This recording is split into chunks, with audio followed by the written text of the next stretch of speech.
கதாநாயகனோட பிள்ளைய வில்லன் எடுத்து வளர்த்து கதாநாயகனுக்கு எதிராக போராட விடுகிற அப்பா மக கதை. கடைசியில் அப்பா தியாகி ஆவார், மகன் செத்து போவார்.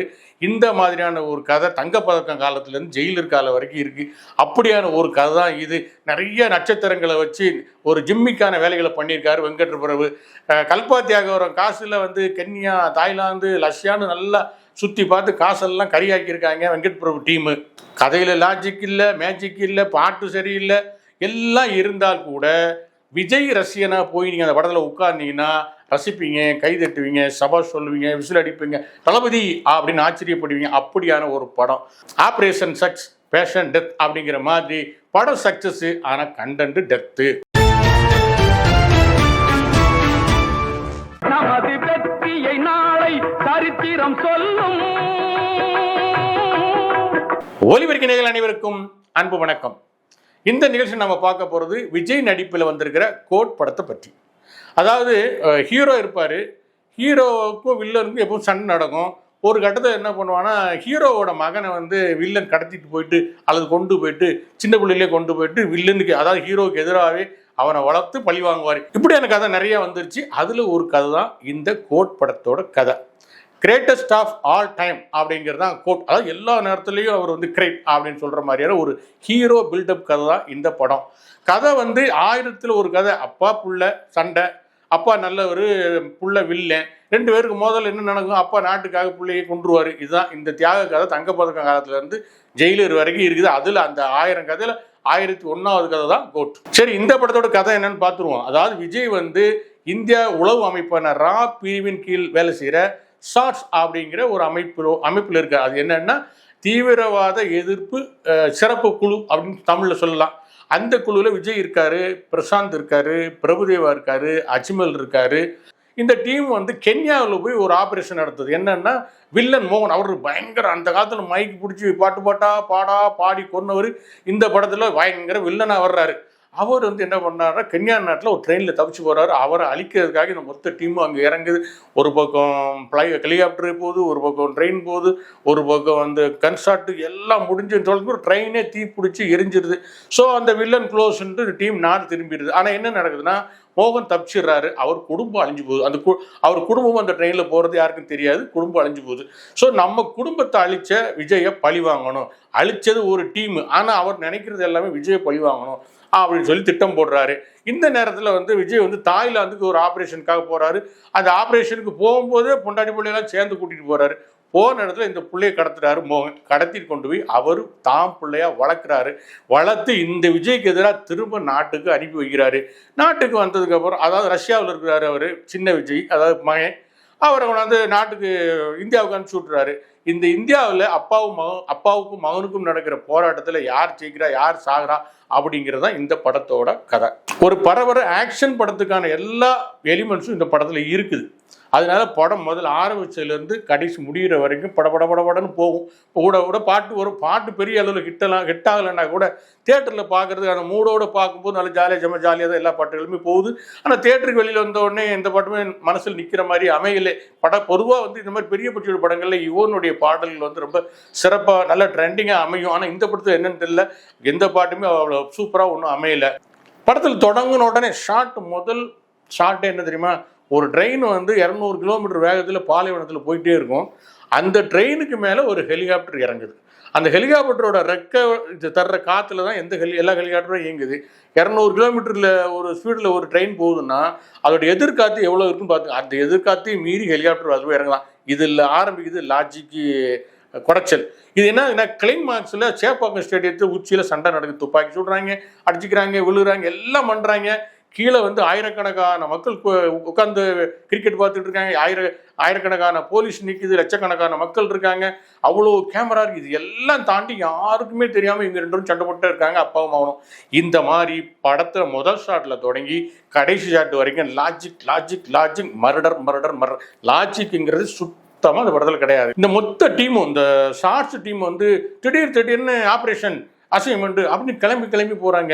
அந்த மிஷின் இந்த மிஷின் போறாங்க. கடைசியில் ஒரு தையல் மிஷினை கூட கொண்டு வரல. அப்படி என்னங்கடா மிஷினுக்கு போறீங்க, அதுல என்ன இம்பார்ட்டன்ட், யாரை கொல்ல போறீங்க, யாரை அடிக்க போறீங்க, ஒண்ணுமே தெரிய மாட்டேங்குது. மிஷின் கிளம்பி போறாங்க, பைக் சாகசம் வருது, அப்புறம் ஜீப்புகள்லாம் உருளுது, கார்லாம் வெடிக்குது. கடைசியில் பார்த்தா ஒண்ணுமே ஒரு தையல் மிஷினை கூட கொண்டு வராத அளவுக்கு இந்த மிஷினை பண்ணிட்டே இருக்காங்க. 1-2 புரியுது, அவ்வளவுதான். 2 விஜய்ல அப்பா விஜய் தான் வந்து ஆடியன்ஸை கவர்றாரு. யதார்த்தமா ஒரு இளைஞனா இருக்கும்போது துடிப்பான இளைஞனாகவும், முதியவன் ஆகும்போது அதற்கான பக்குவமும் வருது. அப்பப்போ வந்து அந்த மெர்சல் படத்தோட விஜயை ஞாபகப்படுத்தினா கூட அந்த கேரக்டருக்கு என்ன தேவையோ அதை வந்து விஜய் தன்னுடைய ஹீரோயிசத்தையும் விட்டு கொடுக்காம பண்ணியிருக்காரு. மகன் விஜய் வந்து அப்படியே சேட்டப், அவர் வந்து ரகுவரனை காப்பி அடிக்கிறாரு, நம்பியாரை காப்பி அடிக்கிறாரு, அசோகனை காப்பி அடிக்கிறாரு, எல்லாத்தையும் காப்பி அடிச்சு அந்த வில்லத்தனத்தை பண்ணியிருக்காரு.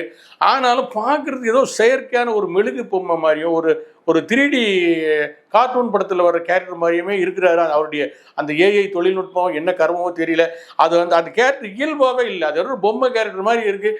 ஏதோ டயலாக்ல வந்து கொஞ்சம் ஜாலியாக ரகுவர மாதிரி அது மாதிரி இது மாதிரி பேசி கொஞ்சம் சமாளிக்கிறாரு தவிர அந்த கேரக்டர் வந்து ஏதோ ஒரு மெழுகு பொம்மை கேரக்டர். அதாவது மனிதர்கள் நடிக்கிற படங்களில் வந்து கார்ட்டூன் கேரக்டர் வரும் இல்லையா, அந்த மாதிரியாக தான் அவருடைய தோற்றம் வந்து இந்த படத்தில் அமைஞ்சிருக்கு.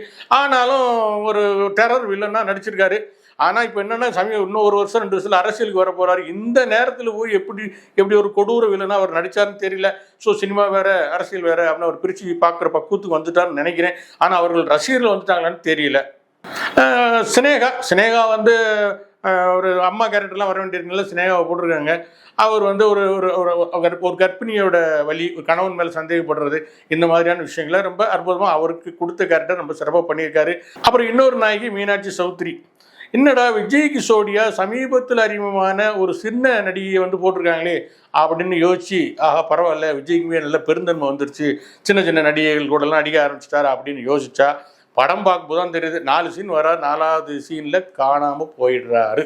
ஒரு எதிர்பாராத சஸ்பென்ஸ் என்னன்னா, திரிஷா அந்த படத்தில் ஒரு பாட்டுக்கு குத்தாட்டம் போட்டிருக்காங்க. மேக்சிமம் அந்த அம்மா வந்து ஒரு பாட்டுக்கெலாம் ஆட மாட்டாங்கன்னு அவங்கெல்லாம் 40 வருஷமாக ஹீரோயினாக இருக்கிறாங்க, 20 வருஷமாக ஹீரோயினாக இருக்காங்க. அதை விட்டு கொடுக்காம ஒரு பாட்டில் ஆட மாட்டாங்க. ஆனால் விஜய் படத்தில் ஆடுவாங்க. அதுக்கு காரணம் இருக்குது. அது ஒரு 2 பேரும் நல்ல நண்பர்கள் அப்படிங்கிற அர்த்தத்தில் நான் சொல்கிறேன், நீங்கள் தப்பாக எடுத்துக்காதீங்க.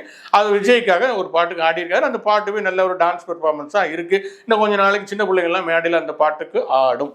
அப்புறம் வெங்கட் பிரபுவோட அந்த சென்னை 28 டீம் இருக்குல்ல, இந்த வைபவ், பிரேம்ஜி, அரவிந்த் ஆகாஷ், கனிகா, விடிவி கணேஷ், இந்த டீம் எல்லாமே இதில் ஒரு ரவுண்டு, அதாவது ஒரு சீன் 2 சீன் 1.5 சீன் 2.5 சீன் அப்படி வந்துட்டு போகிறாங்க. படத்தில் ஆரம்ப சண்டை காட்சியில் விஜயகாந்தை பயன்படுத்தியிருக்காங்க. A1 தொழில்நுட்பாவை பயன்படுத்திருக்காங்க. அந்த விஜயகாந்த் படத்தை போட்டு மிஸ் யூ கேப்டன் அப்படிங்கிற அந்த போடுற அந்த ஒரு சனம், ஒரு செகண்ட் அப்படியே கலங்கடிக்குது. மற்றபடி பார்த்தீங்கன்னா அது விஜயான்னு சந்தேகம் வர்ற அளவுக்கு அந்த தோற்றங்கள் மாறி வருது. அதாவது உடல் மேனரிசம் விஜய், முகம் வந்து விஜயகாந்த். அதனால நமக்கு ஒரு கன்ஃபியூஷன் வருது. கருதப்படியுமே அவர் வந்து விஜயகாந்த் வரல, விஜயகாந்த் தான் இவர் முகமூடி போட்டு நடிக்கிறாரு. ஸோ இவர் விஜயகாந்தே வந்து ஏதோ ஒரு இடத்துல ஹெல்ப் பண்ணுற மாதிரியோ அல்லது ஒரு சண்டை காட்சி வந்துட்டு போகும்போது அவரை கொஞ்சம் பெருமைப்படுத்துகிற மாதிரி இருக்கும். ஆனால் இந்த படத்தில் விஜயகாந்த் நடிக்க வைக்கல, ஏஐ தொழில்நுட்பத்தை பயன்படுத்தி கூட அட்லீஸ்ட் முகமூடி போட்டிருக்காரு. விஜயகாந்த் முகமூடியே விஜய் போட்டிருக்காரு கதைப்படி. அதனால அவர் எதுக்கு வந்து ஒரு பெரிய லெஜெண்டை வந்து எதுக்கு ஒரு சின்ன விஷயத்துக்காக பயன்படுத்துறாங்க, இது எதுக்கு இவ்வளோ போராட்டம், பிரேமலதாவை நேரில் போய் சந்திச்சலாம், பெர்மிஷன் வாங்கி கொண்டாடுற அளவுக்கு அதில் என்ன இருக்குன்னு புரியல.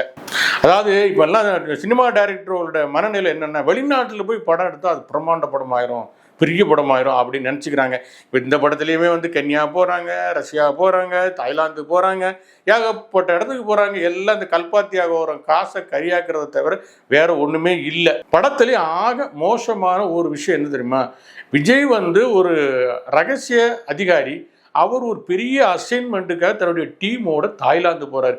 அப்படி போகிற யாராவது கர்ப்பிணி மனைவியையும் குழந்தைகளையும் அழைச்சிட்டு போவாங்களா ஆபத்து நிறைந்த ஒரு பணிக்கு? சரி, அப்படி அழைச்சிட்டு போகிறதுக்கு தான் அந்த டீம் ஒத்துக்குமா, அரசு ஒத்துக்குமா? அதாவது சின்ன விஷயங்களை கூட ஷார்ப்பாக கண்டுபிடிக்கிற ஒரு அதிகாரி தான் விஜய். ஆனால் வீட்டுக்குள்ளேயே வில்லன் இருக்கிறத கிளைமாக்ஸில் தான் கண்டுபிடிக்கிறாரு. எப்படிப்பட்ட ஒரு புத்திசாலித்தனமான ஆளுங்கிறத எப்படி புரிஞ்சுக்கிறதுனே தெரியல. யுவன் சங்கர் ராஜாவோட பின்னணிசு பிரமாதம். முதல்ல வர அந்த ரயில் சண்டை காட்சியிலேயே ஹாலிவுட் ரேஞ்சுக்கு மிரட்டியிருக்காரு. படம் ஃபுல்லாக படத்தை பரபரன்னு கொண்டு போகிறது அவருடைய பின்னணி இசை தான். ஆனால் பாடல்கள் ஏனோ சிறப்பாக அமையலை. அந்த முதல்ல வர்ற அந்த பார்ட்டி சாங்கும் அந்த மீனாட்சி சௌத்ரியோட ஆடுற ஒரு டான்ஸும் ஒரு பாடல் கேட்குற மாதிரி இருக்குது. அதுவும் தேட்டரை தாண்டி அது முணுமுணுக்கப்படலை. ஒருவேளை படம் ரிலீஸுக்கு அப்புறம் அது முணுமுணுக்கப்படலாம், பிரபலமாகலாம். இந்த நேரம் வரைக்கும் தேட்டரில் அந்த பாட்டு ரசிக்கிற மாதிரி இருக்குது. அப்புறம் வில்லன் மோகனை நம்ம மைக் மோகனாவே பார்த்து பழகிட்டோம். ஸோ அந்த எஃபெக்ட் வந்துடக்கூடாதுங்கிறதுக்காக அவருக்கு நிறையா முடியெல்லாம் வச்சு கண்ணாடிலாம் போட்டு வேறு மாதிரி உருவத்தை மாற்றிருக்கிறாங்க. ஆனாலும் பாலாப்போன அவர் குரல் தான் அந்த வில்லன் கேரக்டருக்கு எடுபடவே இல்லை. ஏஐ தொழில்நுட்பத்தை பயன்படுத்தி எவ்வளவோ விஷயங்களை பண்ணவங்க மோகனுக்கு டப்பிங் குரல் கொடுத்த எஸ்என் சுரேந்தர் குரலை அப்படியே தூக்கி பொருத்தி இருந்தாங்கன்னா கொஞ்சம் நல்லா இருந்திருக்கும். ஆனால் அது மென்மையாக இருந்திருக்குன்னு விட்டுட்டாங்களா என்னன்னு தெரியல. அவரோட ஒரிஜினல் குரலில் வில்லன் கேரக்டருக்கு அவருடைய குரல் எடுபடவே இல்லை.